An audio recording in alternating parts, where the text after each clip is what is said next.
O projeto Lealdades Compartilhadas, Famílias Negras no Espaço Urbano e Suburbano, em Porto Alegre, século XIX, é uma continuidade de pesquisas que eu já venho fazendo há anos e reflete algumas questões pessoais e acadêmicas. Em primeiro lugar, devemos sempre lembrar que vivemos em um país que tem que conviver com uma contradição bem grave. Somos o segundo país do mundo em população negra, perdemos apenas para a Nigéria, e ao mesmo tempo apresentamos graves índices de racismo e de exclusão social desta mesma população afrodescendente, responsável por boa parte daquilo que chamamos de cultura brasileira. Em termos regionais, vivemos em um estado que se orgulha de ser mais politizado e mais culto do que os demais estados da Federação Brasileira. E ao justificarmos estas características, dizemos que somos europeus. Isto aponta para a invisibilidade da população negra nos estados do sul do Brasil, principalmente no Rio Grande do Sul.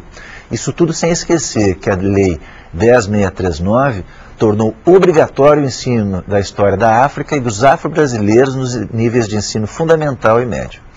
Assim, em um momento em que os movimentos sociais pressionam por estratégias de inclusão social, pensamos que os historiadores devem dar a sua contribuição através de pesquisas que visibilizem esta população afrodescendente.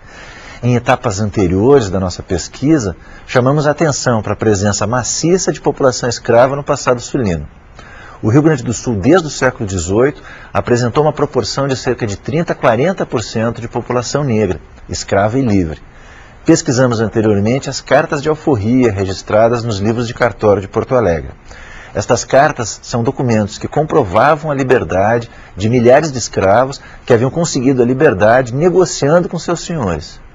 Uma das coisas que nos chamou a atenção foi que cerca de 50% destes escravos conseguiram a carta de alforria pagando para os seus senhores. Ou seja, não foi um favor, mas uma conquista. Na análise destas cartas, ficou-nos bem claro que este pagamento aos senhores só foi possível com a ação coletiva dos trabalhadores negros, através dos laços de identidade étnica, parentesco e familiaridade. Daí pensamos num novo projeto que contemplasse o estudo dos laços familiares existentes entre a população negra, escrava e liberta, em Porto Alegre no século XIX. A nossa pesquisa usa a documentação eclesiástica reunida no Arquivo Histórico da Cúria Metropolitana de Porto Alegre. São registros de óbito, de batismo e de casamento de escravos e libertos. A equipe atualmente envolvida na pesquisa é composta de 3 pessoas. Eu, como historiador coordenador, e mais 2 alunos do curso de História da Unicinos. O Fabrício, que tem uma bolsa FAPERGS, e o Fabiano, que tem uma bolsa Unibic concedida pela própria Unicinos. A prática do projeto começa com a transcrição paleográfica dos livros das igrejas de Porto Alegre. São milhares de registros de batismos e de óbitos de escravos e algumas centenas de casamentos.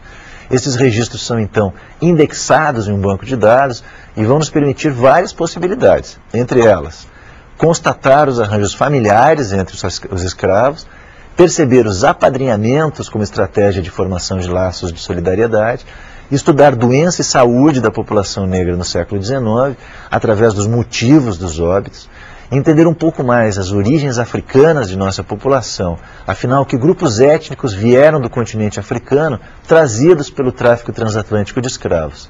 Com isso, nós pensamos também em elaborar algumas biografias, trajetórias de indivíduos e grupos familiares negros. Como já dissemos, o Rio Grande do Sul trabalha ainda muito mal com a histórica e densa presença africana em sua história. Por isso, muitos se surpreendem com a emergência do assunto das cotas nas universidades e da pressão das cerca de 200 comunidades remanescentes de quilombos cadastradas no Estado. E são muito mais. Projetos que tenham como objetivo o estudo da família negra almejam politicamente afirmar a importância do papel destes milhões de trabalhadores em nossa história e academicamente procurar preencher as lacunas ainda existentes sobre o estudo da escravidão em nosso Estado.